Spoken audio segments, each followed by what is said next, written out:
نحمدہ و نصلی علی رسولہ الکریم۔ ہر سال کی طرح اس سال بھی عوام کے اندر یہ مسئلہ زوروں پر ہے کہ جی بھینس کی قربانی جائز ہے یا نہیں جائز۔ اب علماء احناف تو شروع سے یہ کہتے آئے ہیں کہ بھینس اور بھینسے کی قربانی جائز ہے،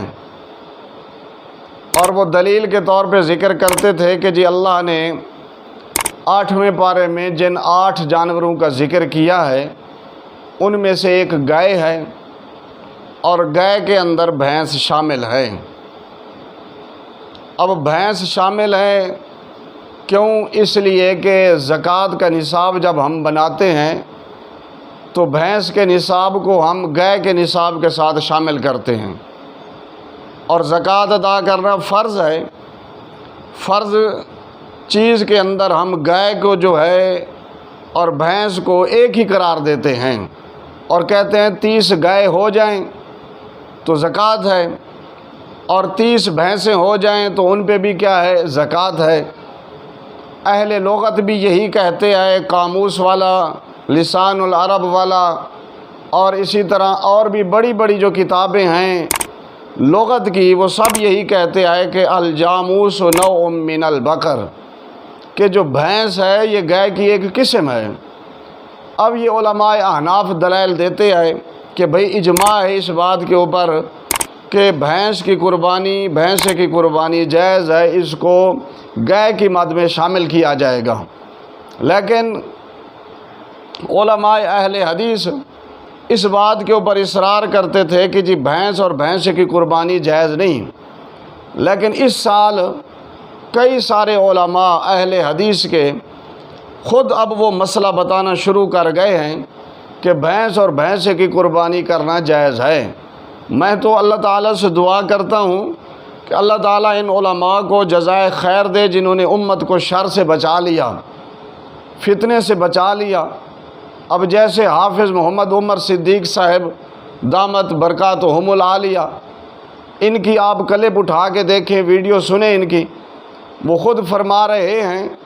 کہ جی بھینس کی قربانی کرنا جائز ہے۔ انڈیا کے ایک ایڈوکیٹ صاحب ہیں، وکیل صاحب، وہ اپنے کلپ میں کہہ رہے ہیں کہ بھینس کی قربانی کرنا جائز ہے۔ اسی طرح انڈیا کے ایک شیخ ہیں، شیخ ظفر الحسن، وہ تو بڑی تفصیل میں بتلا رہے ہیں کہ بھینس کی قربانی کرنا جائز ہے، اور وہ پوری ڈیٹیل بتاتے ہیں کہ بھینس کیسے عرب میں آئی، پہلی صدی کے آخر میں آئی، اور عمر ابن عبدالعزیز رحمۃ اللہ علیہ کا دور تھا، وہاں پھر مسئلے کھڑے ہوئے دودھ کا، گوشت کا، اور دودھ سے نکلنے والے گھی کا۔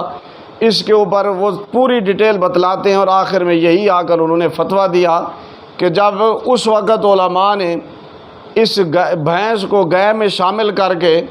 اس کو حلال قرار دیا تھا، اس کے دودھ کو بھی، اس کے گھی کو بھی، اس کے گوشت کو بھی،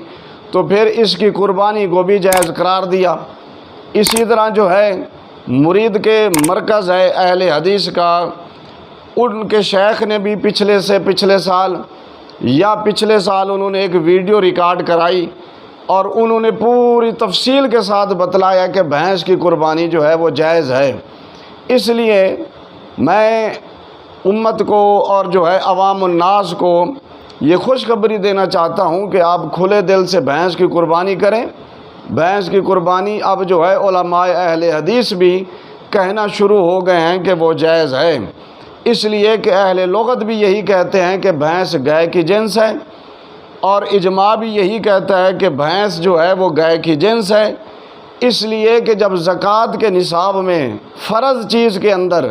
ہم جو ہے بھینس کو گائے میں شمار کر لیتے ہیں، تو پھر میرے دوستو قربانی جس میں کچھ علماء نے اس کو واجب قرار دیا،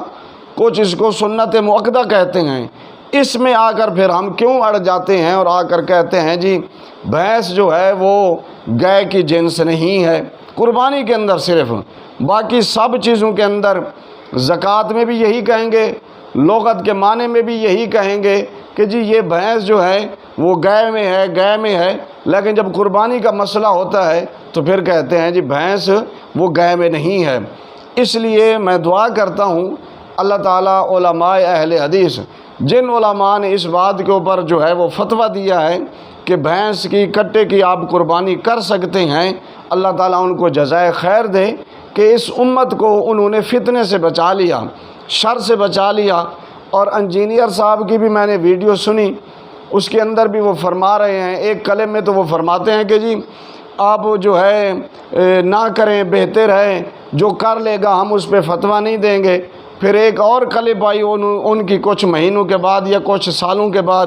اب اس کے اندر وہ وضاحت کے ساتھ کہہ رہے ہیں کہ جی بھینس کی قربانی جو ہے وہ جائز ہے۔ اس میں انہوں نے ذرا شک والی بات بھی نہیں کی، پرانی کلم میں وہ کہہ رہے تھے ہاں یہ ہے وہ ہے، ہاں جی کر لیں تو فتویٰ نہیں دیں گے، نہ کرنی چاہیے، وہ گائے کی طرف جانا چاہیے۔ لیکن تازہ ویڈیو کے اندر انہوں نے یہ ریکارڈ کرایا کہ اب جو ہے بھینس کی قربانی جائز ہے۔ اس لیے عوام الناس سے میں گزارش کروں گا کہ بلا جھجک کے، بغیر اختلاف کے، بغیر انتشار کے، بغیر جو ہے آپ شک و شبہ کے بھینس کی